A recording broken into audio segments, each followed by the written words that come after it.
तो मेनली आज हम लोग टाइप्स ऑफ इलेक्ट्रोकेमिकल सेल को डिस्कस करने वाले हैं। हमने उस दिन पढ़ा था इलेक्ट्रोकेमिकल सेल का क्या मतलब होता है। अगर इलेक्ट्रोकेमिकल सेल की बात करें तो इलेक्ट्रोकेमिकल सेल का मतलब होता है ऐसा सेल जो केमिकल एनर्जी को इलेक्ट्रिकल एनर्जी में कन्वर्ट करता है। उस सेल को हम क्या बोल देते हैं? Electrochemical cell. इलेक्ट्रोकेमिकल सेल का दूसरा नाम क्या होता है? Galvanic cell. जब हम इलेक्ट्रोकेमिकल सेल के टाइप की बात करते हैं तो मेनली हमने इलेक्ट्रोकेमिकल सेल को दो टाइप में डिवाइड करा है। तो तुम लोग लिखो जल्दी से। पहला टाइप होता है प्राइमरी सेल। ठीक है, जैसा कि वर्ड से क्लियर हो रहा है, प्राइमरी सेल ऐसा सेल जिसको तुमने एक बार यूज करा और तुम उसको दोबारा यूज नहीं कर सकते हो।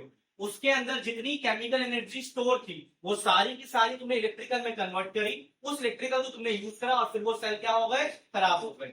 अगर नॉर्मल में एग्जांपल्स की बात करूं तो कौन से सेल है जो तुम एक बार यूज करते हो दोबारा यूज नहीं कर पाते हो? रिमोट की बैटरीज होती हैं। दूसरा, तुम्हारी घड़ियों में जो बैटरीज लगती हैं छोटी वाली जो आती है, क्या उसको दोबारा हम कर पाते हैं? चार्ज नहीं कर पाते हैं। तो इसीलिए हम बोलते हैं प्राइमरी सेल का यूज सिर्फ हम कितनी बार कर सकते हैं? एक बार कर सकते हैं। उसके अंदर कुछ ईएमएफ स्टोर होता है, उस ईएमएफ को हम यूज करेंगे, देन उसका ईएमएफ टाइम के साथ खत्म होता जाता है। एक टाइम का उसका ईएमएफ जीरो हो जाएगा, फिर वो बैटरी हमारे लिए कोई यूज की नहीं रहती है। तो ऐसी बैटरीज को क्या बोलते हैं? ऐसे सेल को क्या बोलते हैं हम? अच्छा, मैं बार बार बोल रहा हूँ सेल और बैटरी, तो फर्क क्या है सेल और बैटरी में? Combination of cells. वही है, बहुत सारे सेल के कॉम्बिनेशन को क्या बोलते हैं हम? बैटरी। जैसे खुद सोचो, अब नॉर्मली अगर मैं बात करूं अपने घड़ी की, तो घड़ी में तो एक छोटा सा सेल काम करता है, बट जैसे इन्वर्टर्स वगैरह होते हैं तो क्या उसमें एक सेल कभी हमें इलेक्ट्रिसिटी प्रोड्यूस कर सकता है? उसके उसमें नंबर ऑफ सेल्स लगे होते हैं। अभी मैं पढ़ाऊंगा लेड कैडमियम, आगे जाके पढ़ेंगे हम उसके बारे में, उसमें देखा 6 सेल लगे होते हैं एक साथ, तो वो बैटरीज कहलाती है। तो प्राइमरी सेल में लिखो जल्दी से। Cell which can not be recharge, cell which cannot be recharged, cell which cannot be recharged again and again, cell which cannot be recharged again and again.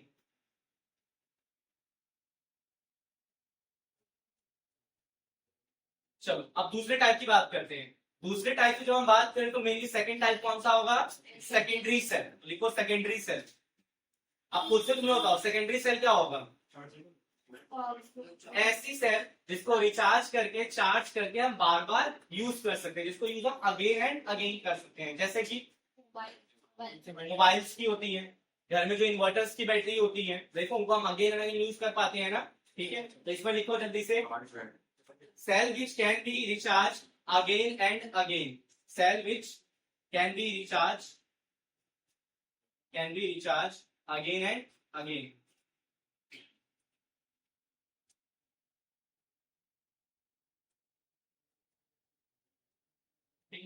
अब यहां समझो, जब हम सेल की बात करें, चाहे मैं प्राइमरी सेल बोलूं चाहे मैं सेकेंडरी सेल बोलूं, मेन मोटो तो इसका यही है कि केमिकल एनर्जी को ये किसमें कन्वर्ट करेगा? इलेक्ट्रिकल में करेगा। पूरे चैप्टर में हमने यही डिस्कस करा था कि कैसे केमिकल एनर्जी इलेक्ट्रिकल में कन्वर्ट होती है। उसके लिए हमें क्या क्या पता होना चाहिए? एनोड किसका लेना है, कैथोड किसका लेना है, और इलेक्ट्रोलाइट कैसे लेना। याद है सॉल्ट ब्रिज में इलेक्ट्रोलाइट लेते थे। तो हर सेल को हम डिस्कस ऐसे ही करेंगे। टॉपिक तो क्लियर हो गया ना? प्राइमरी सेल जब मैं एग्जांपल तो समझ जाओ, उसका यूज सिर्फ हम एक बार कर सकते हैं, और जो सेकेंडरी सेल के एग्जांपल होंगे उसका यूज हम अगेन एंड अगेन कर सकते हैं। किसी भी सेल की बात जब करेंगे तो मेरे में 3 चीजें जाननी है। एनोड क्या है, कैथोड पे क्या रिएक्शन हो रही है, और हमने इलेक्ट्रोलाइट किस टाइप का लिया है। तो पहला लिखो इसमें ड्राई सेल।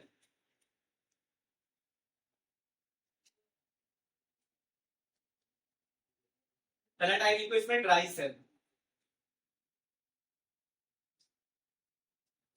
अच्छा, ड्राई सेल में एग्जांपल नहीं, किसका एग्जांपल है? प्राइमरी सेल का। अभी हम पहले डिस्कस कर रहे हैं प्राइमरी सेल को, तो ड्राई सेल किसका एग्जांपल है? प्राइमरी सेल का। चलिए, चलो, तो मैंने भी क्या सिखाया था? एनोड, कैथोड और इलेक्ट्रोलाइट। तो ड्राई सेल में किसका एनोड बना होता है? जिंक का। तो जब मैं एनोड की रिएक्शन लिखूंगा ड्राई सेल के लिए, तो एनोड की रिएक्शन क्या होगी? जिंक कन्वर्ट होता है किसमें? Zn2+ में, और साथ में निकलते हैं इसमें 2 इलेक्ट्रॉन। ये सॉलिड फॉर्म में होता है, और ये कौन सा फॉर्म है इसका? Aqueous form. ये जो रिएक्शन ये कहां होती है? हमारे एनोड पे होती है। अगर कैथोड की बात करें ड्राई सेल में, तो जो कैथोड पे रिएक्शन होता है इसमें हम लेते हैं मैग्नीज ऑक्साइड, साथ में रिएक्ट करता है अमोनियम के साथ, अमोनियम आयन के साथ। यहाँ पे जो 2 इलेक्ट्रॉन निकले थे एनोड से, वो कहाँ आएंगे हमारे कैथोड के पास। और इनको अगर मैं रिएक्ट करा दूं तो यहाँ से हमारा बनता है Mn2O3, साथ में बनता है हमारे पास अमोनिया और वाटर। तो हम देख रहे हैं ना, ये जो 2 इलेक्ट्रॉन है वो एनोड से किधर मूव कर रहे हैं, कैथोड की तरफ। तो यहाँ पे भी सेम वैसा ही होगा, एक सेल में हम लेंगे एनोड, एक सेल में लेंगे हम कैथोड, बीच में लगा देंगे इलेक्ट्रिकल बल्ब और वायर, और फिर यहाँ पे क्या होगा, इलेक्ट्रॉन का फ्लो होगा, जैसा हमने पहले पढ़ा। ठीक है, इसमें आया। अगर मैं यहाँ पे इलेक्ट्रोलाइट की बात करूं तो यहाँ पे जो हम मेरी इलेक्ट्रोलाइट लेते हैं ड्राई सेल के लिए, वो इलेक्ट्रोलाइट हमारे पास अमोनियम क्लोराइड और साथ में जिंक क्लोराइड ZnCl2। ठीक है, और इससे जो हमें स्टैंडर्ड ईएमएफ मिलता है, ई नॉट सेल की बात करें, इस सेल से जो स्टैंडर्ड ईएमएफ मिल रहा है वो 1.25 वोल्ट से 1.5 वोल्ट तक वेरी करता है।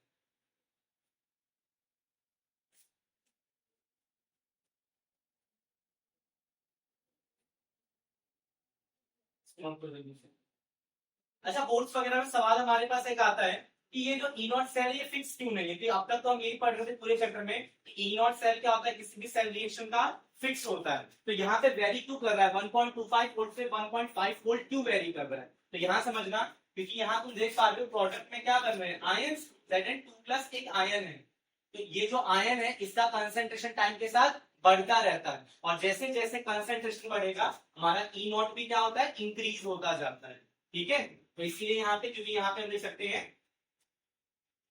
क्योंकि यहाँ पे जो सेल रिएक्शन होती है, सेल रिएक्शन इन्वॉल्व आयन, यहाँ पे आयंस इन्वॉल्व होते हैं, और आयंस का कंसेंट्रेशन बढ़ने की वजह से ईएमएफ भी क्या करता है, यहाँ पे वेरी करता है। तो अगर मैं ड्राई सेल ले रहा हूँ तो ड्राई सेल से मुझे कितना पोटेंशियल मिल सकता है, स्टैंडर्ड पोटेंशियल अगर बोले तो 1.25 से लेके 1.5 वोल्ट तक मिलता है। ठीक है, तो पहला सेल ये हुआ।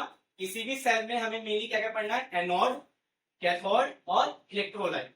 एनोड पे हमने क्या लिया है, जिंक को लिया है। कैथोड पे हमने किसको लिया है, मैग्नीज ऑक्साइड को लिया है। उसके बाद जो 2 इलेक्ट्रॉन इस एनोड से निकले वो फ्लो कहां कर गए, कैथोड की तरफ। और एनोड से कैथोड की तरफ जब 2 इलेक्ट्रॉन फ्लो करेंगे, इस वायर से फ्लो करेंगे, बल्ब क्या करेगा, ग्लो करेगा। तो यहाँ पे जो केमिकल एनर्जी होगी किसमें कन्वर्ट हो जाती है, इलेक्ट्रिकल में। और इतना वोल्टेज हमें इससे मिलता है, इस वोल्टेज को हम बार बार यूज करते जाएंगे। समय के साथ जैसे कंसंट्रेशन कम होता जाएगा, समय के साथ जैसे जैसे कंसंट्रेशन हमारा कम होता जाएगा, ईएमएफ भी क्या होता जाएगा, कम होता जाएगा। और जैसे ईएमएफ कम हुआ फिर सेल को दोबारा यूज हम नहीं कर सकते। तो पहला सेल क्लियर हुआ, बोलो। चलो, अब मोस्ट कॉमन जो घड़ियों वगैरह में लगाते हैं हम, जो वॉच वगैरह पहनते हैं, उसमें एक छोटी सी सेल लगती है, उस सेल को क्या बोलते हैं, बटन सेल। उसका नाम क्या होता है, बटन सेल। ना बटन जैसा शेप होता है ना उसका दिखने में, तो इसीलिए उस सेल का नाम हमने क्या दे दिया है, बटन सेल। तो अगले सेल का नाम लिखो, मरकरी सेल और बटन सेल। मरकरी सेल और बटन सेल, ये भी किसका एग्जाम्पल होगा, खुद से पूछ चुके हैं, प्राइमरी का एग्जाम्पल होगा, बटन सेल और मरकरी सेल। तो फिर से अब एनोड कैथोड रिएक्शन लिखते हैं। नोट कर लिया तुम लोगों ने, आगे बढ़े हम लोग। हाँ चलो ठीक है, समझ आया। मेरी हमें क्या रिकॉल करना है, किसी सेल में क्या एनोड की रिएक्शन है, क्या कैथोड की रिएक्शन है। एनोड से कैथोड में इलेक्ट्रॉन फ्लो कर रहा है, तो उससे कितना हमें स्टैंडर्ड ईएमएफ मिलेगा। ठीक है, चलो अब दूसरे सेल को डिस्कस करते हैं। ये डाल दूंगा मैं।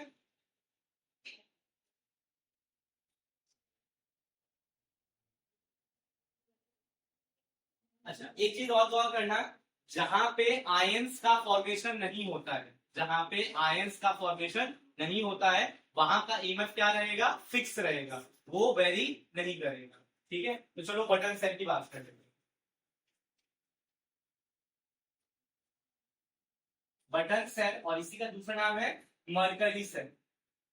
अगर तुम थोड़ा फोकस करो तो ये तुम्हें समझ आ गया होगा। मरकरी सेल है तो इसमें मेनली क्या यूज हो रहा होगा, मरकरी यूज हो रहा होगा। मरकरी का फॉर्मूला क्या होता है, ठीक है, बस इतना याद रखना, रिकॉल माइंड में रहेगा। चलो शुरू करते हैं। सेम यहाँ पे भी एक एनोड की रिएक्शन होगी, एक कैथोड की रिएक्शन होगी, इलेक्ट्रॉन फ्लो करेगा एनोड से कैथोड की तरफ और देखेंगे कैसे कैसे क्या क्या होता है। चलो अगर मैं एनोड रिएक्शन लिखूं तो यहाँ पे हम लेते हैं जिंक को, किसको लेते हैं जिंक को।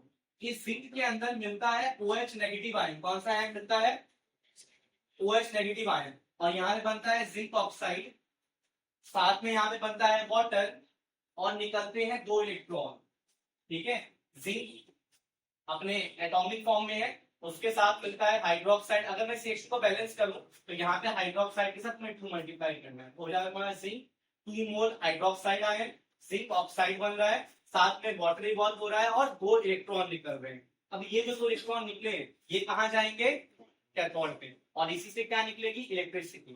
ठीक है, तो चलो कैथोड, तो जिंक अगर मैंने एनोड पे लिया तो तुम्हारे हिसाब से कैथोड पे क्या आना चाहिए, मरकरी आना चाहिए। ठीक है, तो मरकरी को ले लेते हैं, मरकरी ऑक्साइड हम कैथोड पे लेते हैं, इसको ट्रीट कराते हैं वाटर के साथ, साथ में जो 2 इलेक्ट्रॉन वहां से निकले थे 2 इलेक्ट्रॉन इसके साथ जुड़ते हैं और यहाँ से कंपाउंड बनेगा तुम्हारा मरकरी Hg और साथ में निकलता है 2 मोल हाइड्रोक्साइड आयन। अगर मैं इसका सेल रिएक्शन लिख, थोड़ा सोचना, ये 2 इलेक्ट्रॉन से ये 2 इलेक्ट्रॉन कट हो जाएंगे, इस 2 हाइड्रोक्साइड से ये 2 हाइड्रोक्साइड कट हो जाएगा, आ रहा है बात समझ। उसके बाद इस एक वाटर से ये एक वाटर कट हो जाएगा, तो क्या तुम्हें दिखाई दे रहा है ओवरऑल सेल रिएक्शन तुम्हें क्या दिख रही है, जिंक प्लस मरकरी ऑक्साइड के जिंक ऑक्साइड प्लस मरकरी। तो क्या यहाँ पे कहीं आयंस का फॉर्मेशन हुआ। अच्छा मैंने सिखाया था एनोड पे क्या होता है ऑक्सीडेशन, कि यहाँ पे ऑक्सीडेशन हो भी रहा है, चेक कर लेते हैं। यहाँ पे जिंक है अपने एटॉमिक फॉर्म में, इसलिए इसका ऑक्सीडेशन नंबर होगा 0, बट यहाँ पे जिंक अपने एटॉमिक नहीं मॉलिक्यूल के फॉर्म में है, कंपाउंड बना रखा है उसने। तो कर लो जिंक को x माना, ऑक्साइड का होता है -2, ओवरऑल चार्ज 0, तो x की वैल्यू क्या आ गई +2। तो ये 0 से किस फॉर्म में गया है, तो ये क्या हुआ है। ठीक है, और जब मरकरी ऑक्साइड की बात करोगे तो मरकरी ऑक्साइड का निकालो तो यहाँ पे देखिए ऑक्सीजन का होता है -2, तो अगर मैं ओवरऑल चार्ज x -2 = 0 तो x की वैल्यू क्या आ जाएगी, तो यहाँ पे मरकरी किस फॉर्म में है +2 के फॉर्म में, यहाँ पे एटॉमिक फॉर्म में तो क्या आएगा 0, तो +2 में 0 में जाने को क्या बोलते हैं रिडक्शन। तो यहाँ पे क्या हो रहा है रिडक्शन। अगर मैं इलेक्ट्रोलाइट की बात करूं तो यहाँ पे जो हम इलेक्ट्रोलाइट में ये यूज करते हैं वो यूज करते हैं potassium hydroxide plus zinc oxide. क्या यूज करते हैं electrolyte, potassium hydroxide plus zinc oxide. अब ये पूछते हैं यहाँ पे कि बटन सेल का जो E0 सेल है वो फिक्स क्यों रहता है। क्वेश्चन कई बार बोर्ड्स में आ जाता है कि जो बटन सेल होता है, जो मरकरी सेल होता है, उसका स्टैंडर्ड EMF फिक्स क्यों रहता है। तुम लोग क्या बोलोगे अगर समझ आ तो बताओ मुझे। E0 सेल फिक्स क्यों होगा, क्योंकि यहाँ पे किसी भी आयंस का फॉर्मेशन नहीं हो रहा है।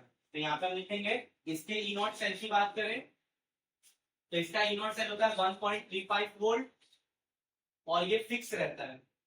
फिक्स रहने के पीछे यही रीजन क्या है बताओ, डज नॉट इन्वॉल्व आयन।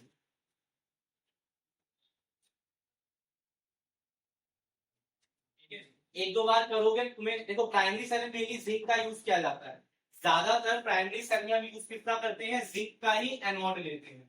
ठीक है, कैथोड चेंज होते जाते हैं। ये क्लियर है, 2 सेल क्लियर हो गए, एक हमने पढ़ा बटन सेल और दूसरा हमने पढ़ा ड्राई सेल।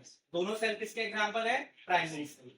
अब हम कुछ ऐसे सेल पढ़ने वाले हैं जिनको हम एक बार रिचार्ज करके दोबारा यूज कर सकते हैं। अगर उसकी बैटरी खत्म हो जाती है, E0 सेल खत्म 0 पे आ जाता है, दोबारा सिर्फ इलेक्ट्रिसिटी देंगे, इलेक्ट्रिसिटी को किसमें कन्वर्ट करेगा वो केमिकल एनर्जी में। तो वो कौन सा सेल कहलाएगा जब वो इलेक्ट्रिकल एनर्जी केमिकल में, वो इलेक्ट्रोलाइटिक सेल है। सेकेंडरी में दोनों होते हैं, इलेक्ट्रोलाइटिक भी होता है इलेक्ट्रोकेमिकल भी होता है। तो secondary is example of both electrolytic plus electrochemical. ठीक है, अच्छा यहाँ पे पढ़ी एक चीज और रिकॉल करते हैं, इलेक्ट्रोलाइटिक सेल में गिब्स एनर्जी क्या होती है, इलेक्ट्रोलाइटिक स्पॉन्टेनियस होते हैं नॉन स्पॉन्टेनियस होते हैं। अगर कोई रिएक्शन नॉन स्पॉन्टेनियस है तो उसकी गिब्स एनर्जी क्या होगी पॉजिटिव, एनाट्रोपी क्या होगी नेगेटिव। आ रहा है ये चीज। इंथैल्पी क्या होगी, E0 सेल में ई सेल की बात कर रहा हूँ, गिब्स एनर्जी का फॉर्मूला क्या था G = माइनस का NF E0 सेल। अगर तुम्हारा गिब्स एनर्जी आ रहा है पॉजिटिव तो सिंपल सी बात है तुमने E0 सेल क्या लिया होगा नेगेटिव, तभी तो नेगेटिव नेगेटिव पॉजिटिव हो गया होगा। नहीं आ रहा है समझ? देखो, अगर मैं बोल रहा हूँ गिब्स एनर्जी है पॉजिटिव, तो रिएक्शन कैसा होगा? इसका क्या मतलब है? Delta G naught equal to minus का n F E naught cell. अगर ये पॉजिटिव आ रहा है मतलब ये चीज किस में होगी? नेगेटिव में। अगर ये रिएक्शन स्पॉन्टेनियस होता तो delta G naught equal to minus का n F E naught cell, reaction है स्पॉन्टेनियस। स्पॉन्टेनियस के लिए डेल्टा जी नॉट क्या होता है? नेगेटिव होता है। तो नेगेटिव है तो इसका मतलब क्या आएगा? हमारा ई नॉट सेल क्या रहेगा? पॉजिटिव है। याद रखो ये किसके लिए? इलेक्ट्रोकेमिकल के लिए। और वो वाला किसके लिए? इलेक्ट्रो कंडीशन क्या है? चलो अब हम सेकेंडरी सेल को डिस्कस करते हैं जरूर से। पहला सेकेंडरी सेल है हमारे पास लेड स्टोरेज बैटरी। अच्छा यहाँ पे अब तक मैं सेल बोले जा रहा था, मैं बैटरी क्यों बोल रहा हूँ? क्योंकि सिंपल सी बात है, ये जो सेल मैं यूज करने वाला हूँ ये ज्यादा वोल्टेज दे रहा होगा और ये बहुत सारे सेल से मिलकर बना होगा, इसलिए इसको नाम क्या दे दिया हमने? बैटरी। इसका नाम है लेड स्टोरेज बैटरी।